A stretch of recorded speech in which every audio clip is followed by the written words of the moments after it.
మరి నీకు దమ్ము ధైర్యం ఉంటే యాజ్ ఎ ముఖ్యమంత్రి కదా, నీకు అధికారం ఉంది కదా, నా మీద సిబిసిఐడితో ఎంక్వైరీ చేయించు. ఇన్స్టిట్యూట్లు అన్నింటిపైన సిబిసిఐడితో ఎంక్వైరీ చేయించు. ప్రైవేట్ ఇవాళ స్కూల్స్, ఒక కాన్వెంట్ ఎల్కేజీ వాడికి 60,000 రూపాయలు వసూలు చేస్తున్నారు. ఒక ఇంటర్మీడియట్ వారికి 4 లక్షలు 5 లక్షల రూపాయలు ఫీజు వసూలు చేస్తున్నారు. మన ఇక్కడ అధికారం ఉంది కదా, వాటిపైన ఎందుకు నువ్వు ఫీజు రెగ్యులేషన్ యాక్ట్ తీసుకురావు? యూనివర్సిటీలలో ప్రొఫెసర్లు ఉద్యోగాలు ఎందుకు నింపరు? వీసీ పోస్టులు ఎందుకు నింపరు? ఇవన్నీ ఏమి నింపకుండా స్కూల్ ఎడ్యుకేషన్ ఇవాళ బస్సులలో మహిళలకి ఫ్రీగా మీరు ఛార్జ్ లేకుండా ప్రయాణ సౌకర్యం కల్పిస్తారు.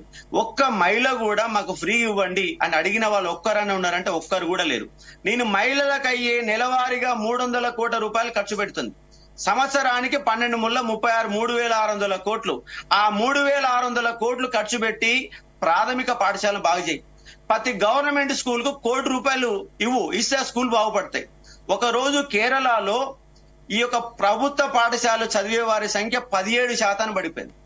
17% ఎందుకు పడిపోయిందని అచ్యుతానందన్ సీఎం మొత్తంగా 55,000 మంది టీచర్లను తొలగించిన వాళ్ళందరినీ పిలిపించుకొని అసలు ఎందుకు ఈ వ్యవస్థ గల కారణం, నేనేం చేయాలా మీరేం చేస్తారు చెప్పమంటే మేము గంట సేపు ఎక్కువ పాఠం చెప్తాం, మీరు మా స్కూళ్ళని డెవలప్ చేయమని చెప్పేస్తే అచ్యుతానందను ఒక్కొక్క స్కూల్ కి 1 కోటి రూపాయలు ఇస్తే ఇవాళ కేరళ త్రివేంద్రంలో 3,000 మందికి పైన స్ట్రెంత్ ఉన్నటువంటి పాఠశాలలు 20 పాఠశాలలు ఉన్నాయి.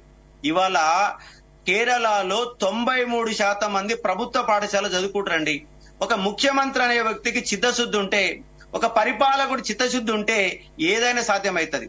ఈ రేవంత్ రెడ్డికి ఆగమాగం మాట్లాడడము, ఇష్టానుసారిగా ప్రతిపక్షాల మీద వరలడము, నాలాంటి వాళ్ళు ప్రశ్నిస్తే వాళ్ళ మీద ఇష్టానుసారిగా తీట మాటలు తెలంగాణ భాష చెప్పాలంటే తీట మాటలు.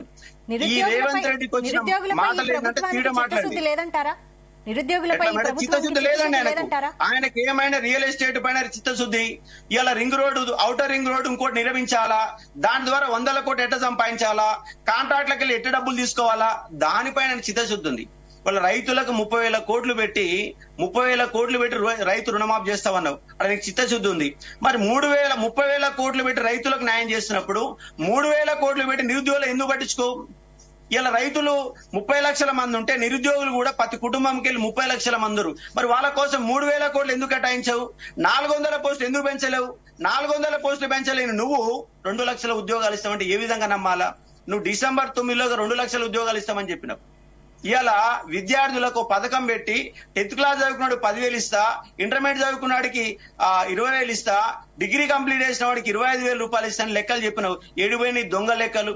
కాబట్టి ఈ నిరుద్యోగులను మోసం చేసే ప్రభుత్వము ఇది, ఆ నిరుద్యోగులు అడ్డంగా గొంతు కోసే ప్రభుత్వము. కాబట్టి తక్షణమే రాత్రి నుంచి వాళ్ళు అన్నపానీయాలు బంద్ చేసి 12 గంటలుగా ఆర్టీసీ క్రాస్ లో కూర్చొని నిరసన వ్యక్తం చేస్తారు. తక్షణమే ఈ రోజే 2 ఐఏఎస్ ఆఫీసర్లు పంపండి, వాళ్ళతో చర్చలు జరపండి. అవసరమైతే నీకు టైం లేదా? ఇక్కడ రాహుల్ గాంధీకి దేశ ప్రధాని అయ్యే పొజిషన్ లో ఉన్న రాహుల్ గాంధీకి ఆర్టీసీ క్రాస్ రోడ్డానికి టైం ఉంటది.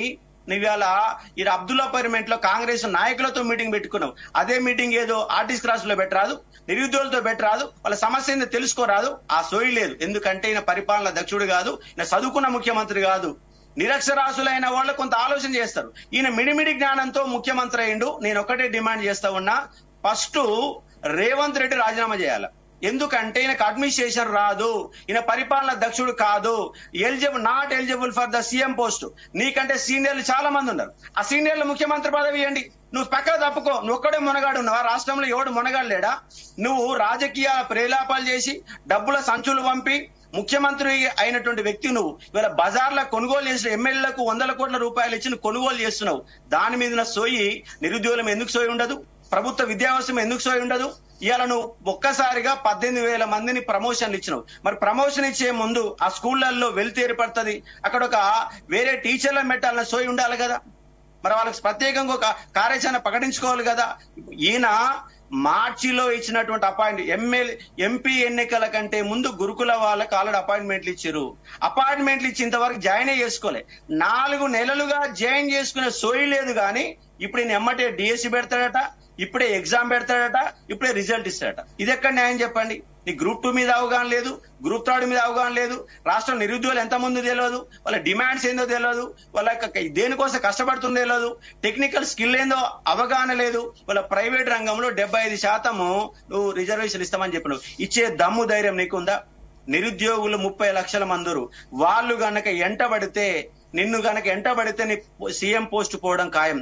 కానీ నిరుద్యోగులతో పెట్టుకోవద్దని ప్రధానంగా ఆయన హెచ్చరించే ఒక ప్రయత్నం చేస్తా ఉన్నా. Right. Thank you sir. Thank you Ashok గారు. Thank you.